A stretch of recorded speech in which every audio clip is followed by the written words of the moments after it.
2019 UP TET में जो भी क्वेश्चन आए हैं मैथ के, हम आपको सॉल्व करवा रहे हैं और उम्मीद करते हैं आपको ये सारे कॉन्सेप्ट समझ में आएंगे।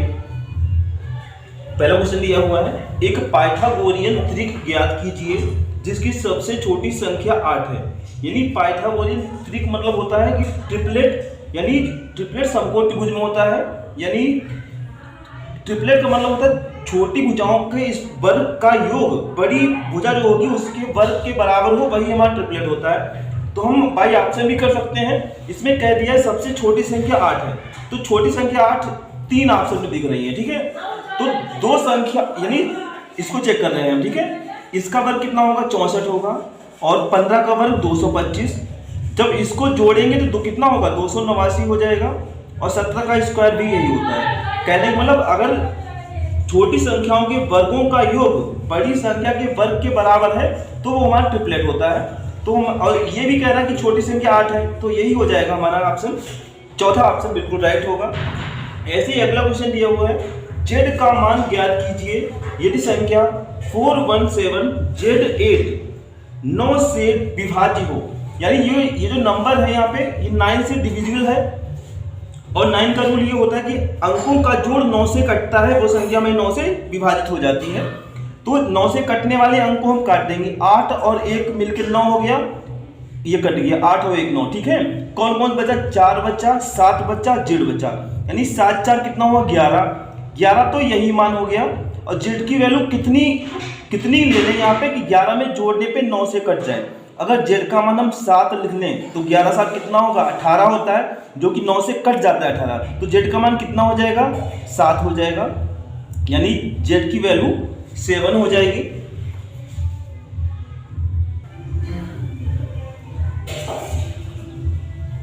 नेक्स्ट क्वेश्चन दिया हुआ है, यदि 2160 इक्वल टू 2 की पावर a इंटू 3 की power b into 5 power c, तो 3 की पावर a इंटू 2 की पावर माइनस b इंटू 5 की पावर माइनस c का मान होगा। सबसे पहले ये जो नंबर दिया हुआ इसके हम फैक्टर करेंगे, यानी अभाज्य गुणनखंड करेंगे।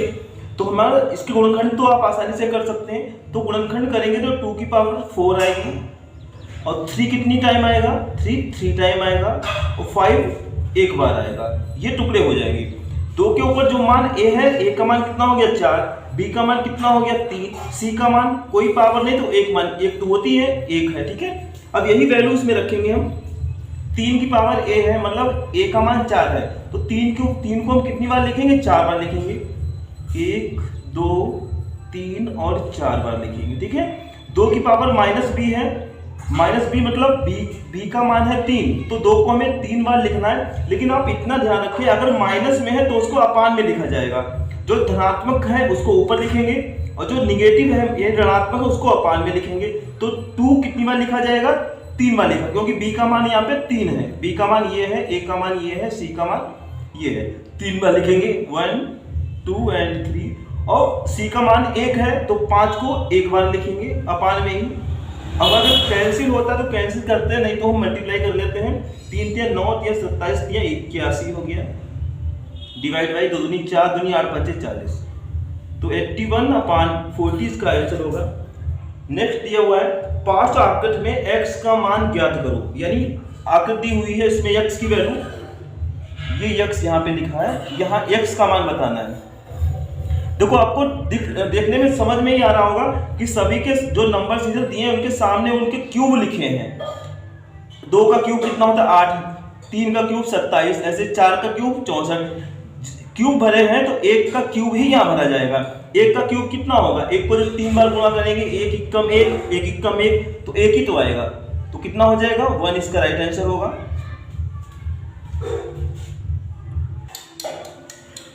नेक्स्ट क्वेश्चन है, एक आयत की लंबाई में 60% की वृद्धि करने पर उसकी चौड़ाई में कितने प्रतिशत कमी करनी होगी जिससे क्षेत्रफल में परिवर्तन न हो। इस तरह का प्रश्न 2 प्रकार से पूछा जाता है। अगर वृद्धि दी होगी तो कमी पूछेगा, कमी दी होगी तो वृद्धि पूछेगा। इस टाइप का एक ना एक क्वेश्चन आपको हर एग्जाम में मिल जाता है इस तरह का। तो सबसे पहले इसको हम कन्वर्जन करेंगे, 60% का कन्वर्जन करेंगे, 20 या 60 20 25 3/5 होता है इसका फ्रैक्शन, 3/5 होती है। तो ऊपर जो लिखा है वही नोट कर लिया जाता है, 3 लिख लेंगे। और ये वृद्धि है, अगर वृद्धि है तो ऊपर वाला हम ऐड करते हैं, अगर ये कमी हो तो ऊपर वाला हम कम कर देते हैं। तो 5 में जुड़ जाएगा, 5 दिन कितना होगा 8 होगा। और प्रतिशत बनाने के लिए 100 को मल्टीप्लाई में करते हैं, 100 दिया कितना होगा 300 हो गया, तो 300/8। अब 8 से इसको डिवाइड करेंगे तो 37.5% इसका राइट आंसर हो जाएगा। 37 नहीं है, 37.5%। चाहे काट के करें आप, चाहे आप भाग दे दें, वो एक ही बात है। 37.5% की कमी करनी होगी, ये राइट आंसर होगा। नेक्स्ट क्वेश्चन है, एक घन का आयतन संख्यात्मक रूप से भुजाओं की लंबाई के योग के बराबर है। घन का संपूर्ण पृष्ठीय क्षेत्रफल वर्ग इकाई में है।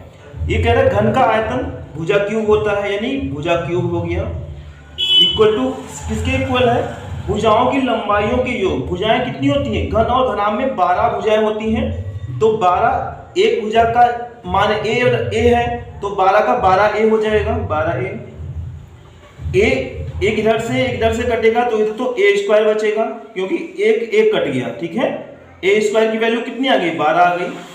और हमें निकालना है संपूर्ण पृष्ठ, तो संपूर्ण पृष्ठ होता है हमारा 6 इंटू भुजा स्क्वायर, तो कितना हो जाएगा 6, और a² का मान 12 है, 72 वर्ग इकाई, यानी 72 वर्ग इकाई इसका राइट आंसर होगा। अगला प्रश्न है, 2018 में अमित का वेतन 1,26,500 रुपए था, यानी 2018 में इतना था।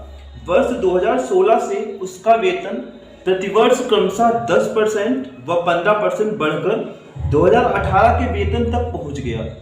2016 में उसका वेतन क्या था, यानी 2016 से वृद्धि हुई है, पहले 10 प्रतिवर्ष के हिसाब से पहले एक वर्ष 10% की हुई वृद्धि, फिर 15% की वृद्धि हुई, और 2018 में उसका वेतन 1,26,500 हो गया, ठीक है। और ये पूछा जा रहा है पहले का, 2016 का पूछा जा रहा है, 2018 का बाद का दिया है, पहले का पूछा जा रहा है। तो इसमें कभी पहले का दिया होता है बाद का पूछा जाता है, या कभी बाद का दिया होता है तो पहले का पूछा जाता है। कुछ अलग नहीं, चेंज नहीं करना है, बिल्कुल एक ही मेथड से आपको बताएंगे। 10% की फ्रैक्शन होती है, 1/10 होती है, ठीक है। और ये वृद्धि है, दोनों वृद्धि हैं। और 15% की 5 या 15 3/20 होती है। 15% का कन्वर्जन 3/20 होता है। ये मान बढ़ रहा है तो 10 से 1 जोड़ देंगे हम, वृद्धि हो तो जोड़ते हैं, पीछे बताया हमने आपको, कमी हो तो घटाते हैं। 10 से कितना हो गया 11 बढ़ रहा है, 10 से कितना हो गया 11 हो गया, फिर 20 से 23 हो गया, 20 से कितना हो गया 23 हो गया। इधर साइड में प्रारंभिक मान जो होता है पहले का वो लिखा जाता है, और इधर साइड में जो बाद का मान होता है वो लिखा जाता है। ये तो बाद का है, 2018 का इधर, 2016 का इधर लिखा जाएगा। 2018 कितना 1,26,500, जिस साइड का मान होगा उसी साइड से काटेंगे, दूसरी साइड से गुणा कर देंगे। अगर इधर मान दिया होता तो इससे 10 और 20 से हम काटते उसको, और 11 और 23 से उसकी गुणा कर देते, लेकिन उधर साइड का दिया तो उधर से काटेंगे और इससे गुणा कर देंगे, हमारा आंसर आ जाएगा। तो पहले काटने 11 से काटने, 11 एकम 11, 11 एकम 11, 11 पचे 55, ठीक है। अब 23 से भी ये 23 से कट जाएगा, 23 पंचे होता है 115 00। अब जो बचा है उसको इससे गुणा कर देंगे हम, हमारा आंसर आ जाएगा। 1 2 3 4 0, 1 2 3 4 0, 5 दूनी 10 एकम 10, यानी 2016 में कितना था उसका वेतन 1 लाख रुपए, इकाई दाई सैकड़ा हजार 10 लाख, 1 लाख रुपए उसका 2016 में वेतन था। नेक्स्ट क्वेश्चन है, दो संख्याओं का महत्तम समावर्त 6 तथा लघुत्तम समापवर्त 432 है। यदि एक संख्या 48 है तो दूसरी संख्या है, यानी दूसरी संख्या फाइंड आउट करनी है। तो फार्मूला होता है संख्याओं का गुणनफल इक्वल टू मासा तथा लासा का गुणनफल, यानी पहली संख्या कितनी है 48 है, पहली संख्या गुणे दूसरी संख्या, दूसरी संख्या नहीं पता है तो हम एक्स लगा लेंगे, दूसरी संख्या बराबर मासा और इंटू लासा, काट लेंगे 6 8 48, 8 से काटेंगे 8 पंचे 40, 8 चक्कू 32, तो x इक्वल टू कितना आ गया 54। तो दूसरी संख्या कितनी है 54, दूसरी संख्या 54 है। अगला कैलेंडर का क्वेश्चन आया हुआ है, किसी महीने का तीसरा शुक्रवार 16वीं तारीख को पड़ता है, उस महीने का चौथा मंगलवार किस तारीख को पड़ेगा। यानी 16 तारीख को शुक्रवार है, ठीक है, 16 को शुक्रवार है, 16 को ये फ्राइडे शुक्रवार है, ठीक है। शुक्रवार हम मंगल पता करेंगे, इसके बाद मंगल कब आएगा। शुक्रवार हो गया, शुक्रवार, शनिवार, रविवार, सोमवार, मंगल। तो 16 डेट है, 16, 17 होगा, 18, 19, 20, ठीक है। 20 तारीख को यानी मंगल हो गया, 20 तारीख को मंगल। और कोई भी दिन हो वही दिन अगला आगे कब आएगा, 7 जोड़ने पर और या 7 पीछे जाने पर हमको वही दिन मिलता है। तो मंगल 20 तारीख को है, इसमें 7 जोड़ेंगे, अगला मंगल कब होगा, 27 को होगा, ठीक है। इसके बाद मंगल कब होगा, 27 में 7 जोड़ेंगे, 34 हो जाता है, जबकि वो 34 तो आगे दूसरा माह हो जाएगा, 30, 31 तक ही हमारे दिन होते हैं। तो ये कह रहा है कि चौथा मंगल, ठीक है। तो चौथा मंगल ये जो मतलब कोई भी दिन होता है 4 के मतलब एक माह में 4 से अधिक नहीं होते, अधिकतम 4 ही होते हैं। तो चौथा मंगल सबसे लास्ट ही होगा, तो सबसे लास्ट मंगल ही पूछ रहा है। लास्ट मंगल कितनी तारीख को, 27 को होगा, तो 27 तारीख को ये आंसर हो जाएगा। जो मंगल होगा वो 27 तारीख को होगा, चौथा मंगल। ऐसे अगला क्वेश्चन दिया है, किसी आयताकार खेत का विकर्ण 17 मीटर है, तो विकर्ण होता है रूट L लंबाई का स्क्वायर प्लस चौड़ाई का स्क्वायर, इसका मान दे दिया 17। जब इधर साइड से रूट हटाएंगे तो क्या हो जाएगा, स्क्वायर लगता है, रूट हटेगा तो L square plus B square की वैल्यू कितनी होगी, 17 का स्क्वायर 289, यानी L square plus B square का मान आ गया 289। और यहाँ पे परिमाप दिया है 46, और परिमाप का फार्मूला होता है 2L into L plus B, 2L plus B बराबर दिया है 46 दिया है, 2 से काटेंगे तो ये कितना हो जाएगा, 23 हो जाएगा, यानी L प्लस B बराबर 23 हो गया। अब दोनों तरफ वर्ग कर लेंगे, यानी दोनों तरफ वर्ग करने पर वर्ग करेंगे इधर क्या होगा, A प्लस B का होल स्क्वायर लगेगा, formula L square plus B square plus 2LB बराबर 23 का स्क्वायर करेंगे, 3 तिया 9, 2 तिया 6 दूनी 12 का 2 दूनी 4 1 5, यानी दोनों साइडों में वर्ग कर लिया। अब इसकी वैल्यू पुट करेंगे, इसकी वैल्यू 289 है, इसका मान 289 होगा, उधर जाएगा तो 529 में से घट जाएगा, यानी 289 हम 529 में से घटा लेंगे, कितना बचेगा, 9 में से 9 गया 0, 12 में से 8 गया 4, 4 में से 2 गया 2, यानी 2LB का मान कितना आ गया, 2LB की वैल्यू आ गई 240। अब 2 से इसे काट देंगे, दिख रहा है यहाँ से, नहीं दिख रहा है इधर,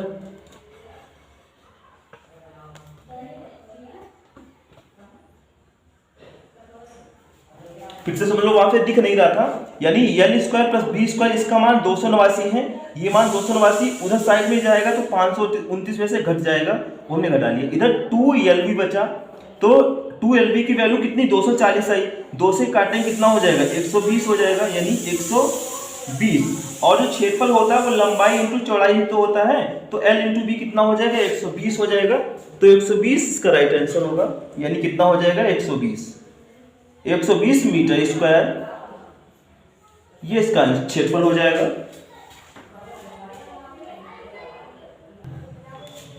अगला क्वेश्चन दिया है, 2 के ऊपर पावर लगी है -1, उसके ऊपर भी एक पावर लगी है फिर -1 के सरलीकरण से प्राप्त संख्या होगी। जब भी कभी आपके पावर के ऊपर पावर लगी हो, डबल ब्रैकेट में इस तरह से पावर लगी हो, तो उसकी हम गुणा कर लेते हैं, यानी इस पावर और दोनों पावरों की गुणा हो जाएगी, माइनस माइनस प्लस हो जाएगा, 1 1 कम 1, यानी 2 की घात 1 का मतलब हो गया 2 ही हो गया, ठीक है। कितना गया इसका कितना होगा 2 होगा। अब चेक करेंगे कौन सा ऑप्शन आपके कौन कौन से ऑप्शन सही, मतलब कौन कौन से सही है। एक अभाज्य संख्या है, ये तो अभाज्य है, ये भी सही है। सम संख्या है, ये सम भी है। 2 का गुणक है, 2 का गुणक भी है। 2 की जब हम पहाड़ा करते हैं 2 1 कम 2 इसमें आता है, 2 के गुणे में आता है। विषम संख्या तो ये नहीं है, जिस ऑप्शन में आपका A B C होगा वो ऑप्शन आपका राइट होगा। और ऐसे ही अगला दिया हुआ है, एक बहुभुज के अंतः एवं बाह्य कोणों का अंतर 60 डिग्री है, यानी अंतः और बाह्यता कोण का जो अंतर है वो 60 डिग्री है। तो बहुभुज में भुजाओं की संख्या है, भुजाओं की संख्या पूछी गई है, तो बाई ऑप्शन करेंगे। पहले मान लेंगे हम, पहला ऑप्शन चेक करेंगे 6 कि बहुभुज में मान लो हमने 6 भुजाएं क्या हो सकती हैं, चेक करेंगे। कोई भी बहुभुज हो, चाहे त्रिभुज हो, चतुर्भुज हो, पंचभुज, षटभुज, अष्टभुज, कुछ भी हो, उसमें क्या होता है बाह्य जो कोण होता है उसका टोटल 360 होता है, यानी बाह्य कोणों का योग कितना हो 360, लेकिन 6 भुजाएं हैं तो 6 कोण भी बनेंगे। तो एक कोण का मान कितना होगा, 6 कोणों का मान हो गया 360, एक कोण का मान निकाल 6 से भाग करेंगे 60 आ जाएगा, यानी एक कोण का मान कितना आया, बाह्यता कोण 60 डिग्री हो गया। और ऐसे अंतःकोण निकालेंगे। अंतःकोण निकालने का फार्मूला होता है n-2 × 180। ये अंतःकोणों का योग निकालने का फार्मूला होता है n-2 × 180। तो n का मान कितना है, 6 है, 6 में से 2 घटेगा 4, 4 और 180 की गुणा हो जाएगी, 18 × 72 यानी 720 हो गया। लेकिन ये कितने का है, ये टोटल 6 भुजाएं हैं तो 6 कोणों का मान है, एक कोण का मान निकालेंगे 6 से हम भाग करेंगे, कितना आएगा, 6 कम से 120 आएगा। अब एक कोण का मान 60 डिग्री है, एक का 120 है, यानी बाह्यता का 60 है, अंतः का 120। इनका डिफरेंस क्या 60 हो रहा है, तो इनका डिफरेंस 60 है, 120 और 60 का डिफरेंस 60 है, तो आपका यही राइट होगा। कितनी भुजाएं हैं, 6। पहला ऑप्शन आपका बिल्कुल राइट है। अगला प्रश्न यह है, एक कमरे की लंबाई 10% घटाई गई तथा चौड़ाई 20% घटाई गई और ऊंचाई 5% बढ़ाई गई, इस प्रकार कमरे के आयतन में कितने प्रतिशत का परिवर्तन हुआ। ठीक है, तो 10% की कन्वर्जन 1/10 और ये घटाया गया मान, और 20% का होता है 1/5 होता है, इसको भी कम किया गया यानी घटाया गया। और जो ऊंचाई में क्या 5% बढ़ाया गया, तो 5% की फ्रैक्शन होती है 1/20 होती है, इसको बढ़ाया गया। ठीक है, अब जो कम हुआ है उसको हम घटा देंगे, जो बढ़ाया गया उसको हम ऐड कर लेंगे, तो 10 से 1 कम हो गया, यानी कम हुआ है ना, घटाएंगे तो 10 से 9 हो जाएगा। 10 से कितना हो गया, 9 हो गया। ये 5 से 4 हो गया, 5 से 4 हो गया। ये 20 से ये बढ़ गया ना, ऊपर ये लिखा है बढ़ाई गई, तो 20 में 1 जोड़ देंगे, 20 से 21 हो गया, 20 से ये 21 हो गया। दोनों साइड की मल्टीप्लाई कर लेंगे, ये भी मल्टीप्लाई करेंगे और ये भी करेंगे, तो ये हो जाएगा 5 दूनी 10 10 यानी 1000 1000 हो जाएगा। इधर भी हम मल्टीप्लाई कर लेंगे, 9 चौक 36, 36 एकम 36 के 6 हाथ में 3, 36 दूनी 72, 3 75, यानी 1000 पहले 1000 था वो 756 घट के रह गया, तो कमी ही तो हुई है, तो आयतन में क्या होगा, कमी होगी। और प्रतिशत कमी निकालना है, तो प्रतिशत कमी का फार्मूला होता है कमी, कितनी कमी हुई घटा लेंगे हम, यानी 10 में से 6 गया 4 और 9 में से 5 गया 4, यहाँ बचा 9 में से 7 गया 2, 244 की कमी हुई। कितने में हुई, 1000 में हुई, तो अपान में 1000 लिखेंगे, 1000। और प्रतिशत के लिए क्या करते हैं, 100 को हम मल्टीप्लाई में करते हैं, 2 जीरो से 2 जीरो कट जाएगा, 10 से कटेगा तो एक स्थान में पॉइंट लग जाएगा, यानी 24.4% कमी होगी उसके आयतन में, 24.4% की कमी होगी। ऐसे अगला दिया हुआ है, किसी कमरे के 15 मीटर 17 सेमी लंबे और 9 मीटर 2 सेमी चौड़े फर्श पर लगाई जा सकने वाली वर्गाकार टाइलों की न्यूनतम संख्या कितनी है। जब भी कभी इस तरह का सवाल हो उसमें संख्या पूछी जाए, तो जिस पे कार्य होना है उसका क्षेत्रफल ऊपर रहता है और जो चीज लगाई जाती है उसका क्षेत्रफल अपान में रहता है, यानी हो जाएगा कमरे फर्श पे लगाना है ना, फर्श का क्षेत्रफल अपान एक टाइल का क्षेत्रफल। फर्श का क्षेत्रफल क्या होगा, लंबाई गुणे चौड़ाई, लंबाई कितनी है, ये सब आधा, ये देखो 15 मीटर है, ये सेमी है, तो सभी के सेमी बना लेंगे, तो 1517 सेमी हो जाएगा, क्योंकि 1 मीटर में 100 सेमी, तो 15 में 1500 हो गया और 17 ये, तो लंबाई 1517 सेमी हो जाएगी और चौड़ाई हो जाएगी 902 हो जाएगी, यानी 9 मीटर में 900 हो गया, 2 सेमी और है, तो लंबाई गुणे चौड़ाई, ये फर्श का क्षेत्रफल हो गया। अपान में होगा टाइल लगाने हैं ना, एक टाइल का क्षेत्रफल होगा, और टाइल चूंकि वर्गाकार है तो वर्ग का फार्मूला पड़ेगा भुजा स्क्वायर, लेकिन टाइल की भुजा कभी कभी दी जाती है, कभी कभी नहीं दी जाती है, इसमें टाइल की भुजा नहीं दी है। जब भी कभी माप ना दी हो, टाइल की माप ना दी हो, तो क्या करेंगे, इसका जो एचसीएफ होगा, जो मासा इनका होता है वही हमारा भुजा आ जाती है टाइल की, तो इसका जब एचसीएफ निकालेंगे तो कितना आएगा, 41 आएगा, 41 आएगा, यानी भुजा कितनी हो जाएगी, 41 हो जाएगी, तो भुजा स्क्वायर यानी 41 गुणे 41, इनका एचसीएफ निकालेंगे आप तो 41 ही आएगा। अब काट लेंगे, 41 से इसको भाग करेंगे तो हमारा 902 को भाग करेंगे तो आएगा 22, और 41 से जब हम इसको भाग करेंगे तो ये आएगा 37, अब 37 और 22 की हम मल्टीप्लाई कर लेंगे, हमारा कितना आ जाएगा, इसकी गुणा कर लेंगे हम, तो ये आएगा आपका 22 और 22 सत्ते 154, 22 की 66 और 10 76 और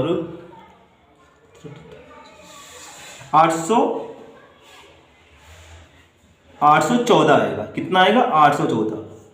ये गुणा कर लेंगे 22 और 37 की, तो 814 टाइल लगेंगे वहां पे, यही आंसर हो जाएगा 814। नेक्स्ट क्वेश्चन है गुणनफल 2153 के पावर लगे हुए 167 यानी 167 में इकाई का अंक है, यूनिट डिजिट पूछा गया है। तो इकाई का अंक निकालने के लिए जो हमारी पावर होती है उसके लास्ट के 2 डिजिट यानी 2 अंक को हम 4 से डिवाइड करते हैं, जो रिमाइंडर आता है वो हम जो हमारा आधार है उस पर हम इकाई पे लगा देते हैं। तो 4 से जब इसको हम 67 को डिवाइड करेंगे तो शेषफल कितना आएगा, 4 से 64 तो कट जाएगा, इसमें का भाग कर सकते हैं आप, 4 से 64 तो कट जाएगा, 3 बचेगा, तो रिमाइंडर कितना 3 आएगा। तो इस 3 के ऊपर हम वही 3 लिख देंगे। अब 3 का क्यूब कितना होता है, 27 होता है, तो यूनिट कितना हो जाएगा, 7 हो जाएगा, इकाई कितनी हो जाएगी, 7। तो 7 विल बी राइट आंसर हो जाएगा, इसका राइट आंसर 7 होगा।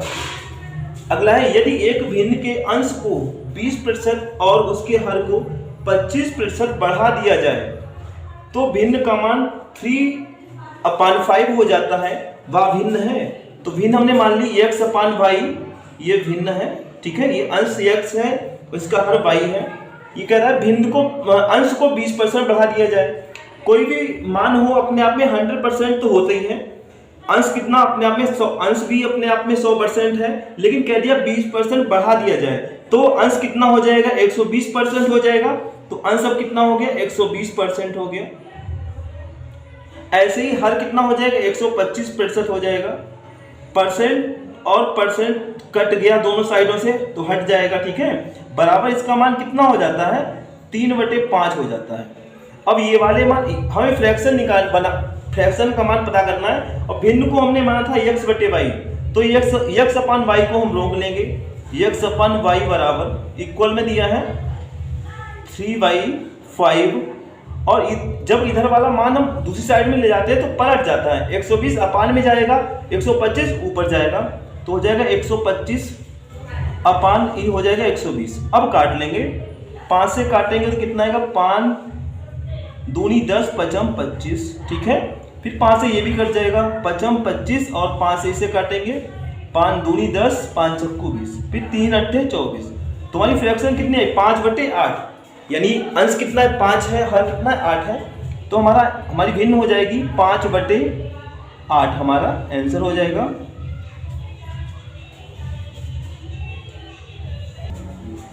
नेक्स्ट क्वेश्चन ये हुआ है 8 से भाज्य होने वाली, 8 से विभाज्य होगा तो भाज्य, ठीक है, ये दिया है 8 से भाज्य होने वाली संख्याएं हैं, यानी 8 से जो डिविजिबल हैं वही हमें इसमें से छांटनी संख्याएं। तो 8 का रूल ये होता है कि लास्ट के 3 डिजिट अगर हमारे 8 से कट रहे हैं तो पूरी संख्या हमारी 8 से कट जाएगी। तुम्हें पूरा नहीं चेक करना है, लास्ट के 3 अंक देखने हैं। तो 8 में 24 ये तो कट जाएगा, तो एक तो 8 से ये कट जाएगी, और ये 8 के 24, 8 दूनी 16, ये तो नहीं कटेगी, ये भी 8 कम 8 4 बचा 44, ये भी नहीं कटेगी। अब इसे चेक करेंगे, लास्ट के 3 अंक को ही चेक करेंगे, 8 कम 8 4 बचेगा, और 8 6 घटा, ये भी कट जाएगी। तो जिस ऑप्शन में आपका पहला और तीसरा हो वो आपका ऑप्शन सही है, क्योंकि ये दोनों संख्याएं 8 से डिविजिबल है, कट जाएंगी।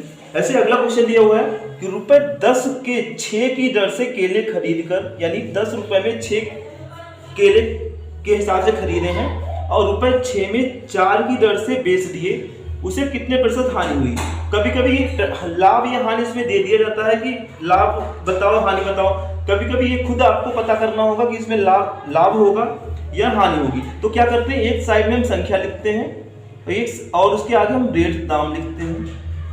तो कितनी संख्या पहले सीपी लिखते हैं यानी कॉस्ट प्राइस, और फिर एसपी लिखते हैं सेलिंग प्राइस लिखते हैं। 6 है, संख्या कितनी है, 6 है, और कितने रेट कितना है 10, यही 10 में 6। फिर कितने हैं, 4, संख्या 4 है, और दाम कितना 6 रुपए है, इस तरह से लिखते हैं, ठीक है।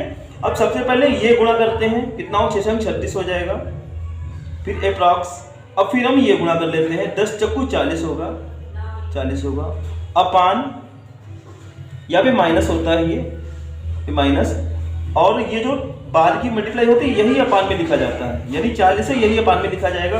और 65 बनाने के लिए मल्टीप्लाई में 100 तो लगाना ही है।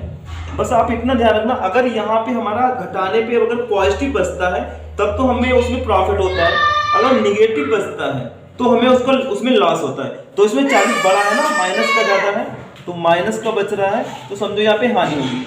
कितने परसेंट की होगी? 40 में 4 बचेगा, यानी 4/40 और गुणे में 100, 0 से 0 कट गया, 4 से 4 कट गया, तो कितना लॉस होगा उसे? 10% का लॉस होगा, 10% की हानि होगी उसे।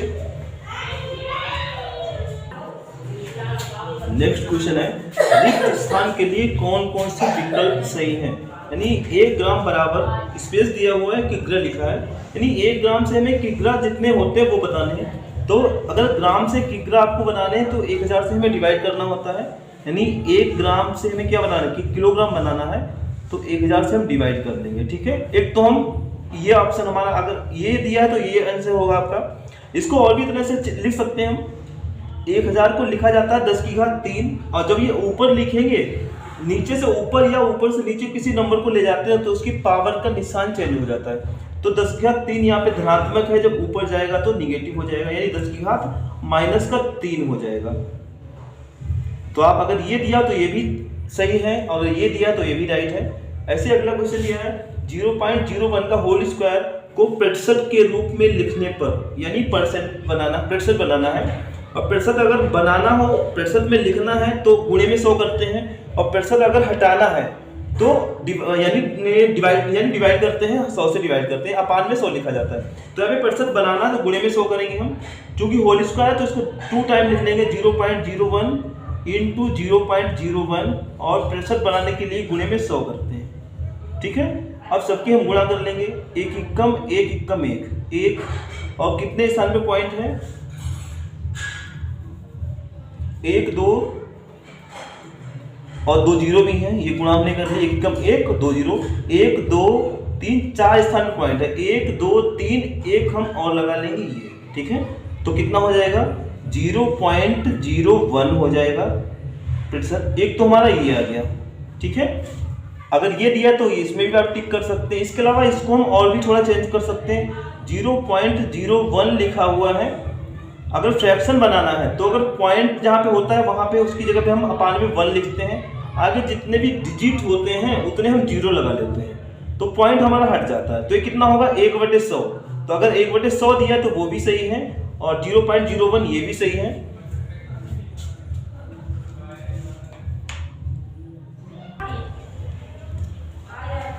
यदि दो संख्याओं का अंतर तथा गुणनफल क्रमशः 5 तथा 36 हो तो उनके व्युत्क्रमों का अंतर है।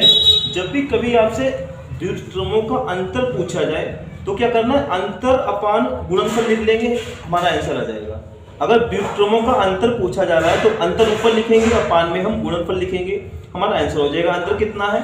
5 है, और गुणनफल कितना है? 36 है, तो यही आपका आंसर हो जाएगा। कभी कभी क्या होता है, व्युत्क्रमों का योग पूछा जाता है, उसमें क्या करना है आपको? योग ऊपर लिखना है और उनका जो गुणनफल है वो अपान में करना है। अगला दिया हुआ, यदि a plus B upon C equal to B plus C upon A equal to C plus A upon B और इक्वल टू के हो तो k का मान है, यानी k की वैल्यू पता करनी है। ये सभी इक्वल दे रखे हैं, तो पहले समझ लो इसके बराबर में k दिया है। ठीक है, सभी है लेकिन इसके बराबर में k है। जब a प्लस बी इसके बटे में हमने 1 कर लिया, जब इस a प्लस बी की गुणा 1 से होगी तो c की गुणा किससे हो जाएगी? k से हो जाएगी। तो a प्लस बी बराबर कितना हो जाएगा? c के हो जाएगा, यानी a प्लस बी बराबर कितना होगा? c के। ऐसे इसके बराबर में हम k मानेंगे तो b प्लस सी बराबर कितना हो जाएगा? a के हो जाएगा, यानी b प्लस सी बराबर हो जाएगा a के। ऐसे c प्लस a बराबर b के हो जाएगा, c प्लस a बराबर c प्लस a बराबर कितना हो जाएगा? b के हो जाएगा। अब सभी को जोड़ लेंगे, इधर भी ऐड कर लेंगे और इधर भी ऐड कर लेंगे। सभी को जोड़ने पे इधर जोड़ेंगे तो कितना? a 2 हो जाएंगे, 2a 2b 2c, 2 हमने कॉमन ले लिया, ये बचा a प्लस बी प्लस सी, और इधर क्या हो जाएगा कि हम इसको सबको प्लस में करके लिखेंगे, फिर k कॉमन लेंगे, क्या बचेगा a प्लस बी प्लस सी बचेगा। ये पूरा ब्रैकेट इधर से और इधर से कट गया, क्या बचा, इधर 2 बचा उधर k बचा, तो k इक्वल टू कितना हो गया, 2 हो गया, यानी k की वैल्यू कितनी आ गई है, 2 आ गई है। अगला दिया हुआ है निम्न में से 3 मापों को लेकर, माप दी हुई है, कह रहा 3 मापों को लेकर कुल कितने त्रिभुज बनाए जा सकते हैं। माप भी दी है 1.2 semi, 4.2 semi, 5.9 semi and 8.1 semi. Triangle की कुछ रूल होते हैं, ट्राइंगल तभी पॉसिबल होता है कि जब किसी दो भुजाओं का योग तीसरी भुजा से ज्यादा हो, यानी दो भुजाओं का योग तीसरी भुजा से अगर बड़ा है तभी हमारा पॉसिबल है, बनना ट्रायंगल नहीं तो ट्रायंगल नहीं बनेगा। तो इस टाइप से जो संभावना कितनी हो सकती है वही आपको देखना है। देखो अगर हम ये इनको हम जोड़ो कितना हो जाएगा, 9 2 11 का 1, 5 4 9 1 10, इनका जोड़ इससे ज्यादा होगा, ठीक है। तो यही तीनों मिलके एक ट्रायंगल बन जाएगा। तो कितने ट्रायंगल बनेंगे, मात्र एक ट्रायंगल बनेगा, ओनली 1, यानी एक ट्रायंगल ही बनेगा, और वो भी किन के भुजाओं से, 4.2 सेमी से, 5.9 से, 8.1 से, क्योंकि इन दोनों का जोड़ इससे ज्यादा है। दो भुजाओं का जोड़ तीसरी भुजा से अधिक हो तभी ट्रायंगल पॉसिबल है, नहीं तो नहीं बनेगा।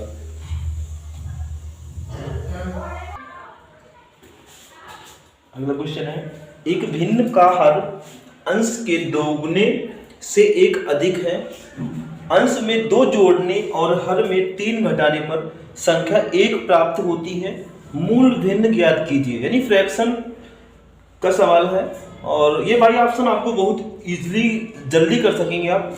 तो दिया है कि हर जो है अंश के दोगुने से 1 अधिक है, जिसमें सारी कंडीशन लग जाए वही आपका क्लियर आंसर हो जाएगा। तो हर किसमें कहा गया, हर अंश भिन्न का हर अंश के दोगुने से 1 अधिक है, दोगुने से 1, 2 का दोगुना दूनी 4 1 5, ये भी है दोगुने से 1 अधिक, 1 का दूना 2 और 1 3, ये भी है, 4 दूनी 8 1 9, यानी सारे अंश के दोगुने से 1 अधिक हर है, ठीक है। लेकिन अब कह रहे हैं अंश में 2 जोड़ने और हर में 3 घटाने पर, अंश में 2 जोड़ने, अगर इसमें अंश ऊपर 4 है, 4 में 2 जोड़ो 6 हो जाएगा, ठीक है।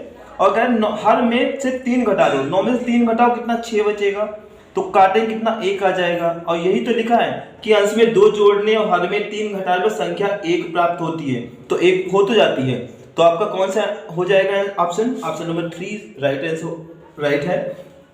ऐसे अगला दिया हुआ सरल कीजिए, -9 माइनस फिर ब्रैकेट में -8 प्लस 24 डिवाइडेशन 13 -7 के ऊपर बार लगा हुआ है, इसको सॉल्व करना है। तो सबसे पहले हम इस बार को ही हल कर लेंगे। 13 में 7 जाएगा, 6 बचेगा, ठीक है। 13 में 7 जाएगा, 6 बचेगा, और 6 से हमें 24 को डिवाइड भी करना है, तो 6 से 24 को जब डिवाइड करेंगे 4 आएगा, तो यानी इस पूरे का हल कितना हो जाएगा, 4 हो जाएगा। अब यहाँ पे -8 और प्लस का 4 दिया है, इसको जब कैलकुलेट करेंगे तो माइनस का 4 बचेगा, यानी यहाँ पे इस पूरे का हल कितना हो गया, माइनस का 4 हो गया। अब इधर देखो ये कितना, माइनस का 9 दिया हुआ है। अब ये ब्रैकेट खोलेंगे तो माइनस माइनस की मल्टीप्लाई हो जाएगी, माइनस माइनस प्लस हो जाएगा, प्लस 4 हो जाएगा, और यहाँ पे कितना बचेगा, -5, तो -5 इसका आंसर होगा।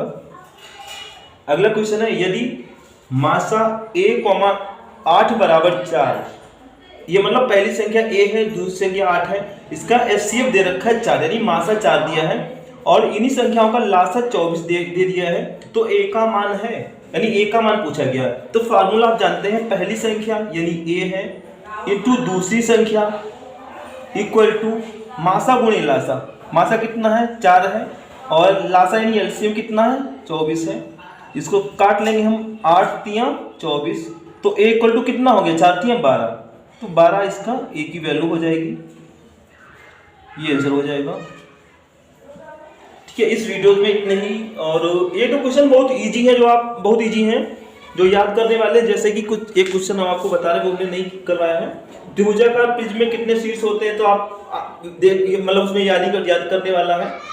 और भी 1 2 प्रश्न है कि एक सरल रेखा पर स्थित बिंदुओं की संख्या कितनी होती है, असंख्य होती है, यानी एक कोई रेखा हो उस पर कितने बिंदु हो सकते हैं, उस पर तो अनेक बिंदु हो सकते हैं।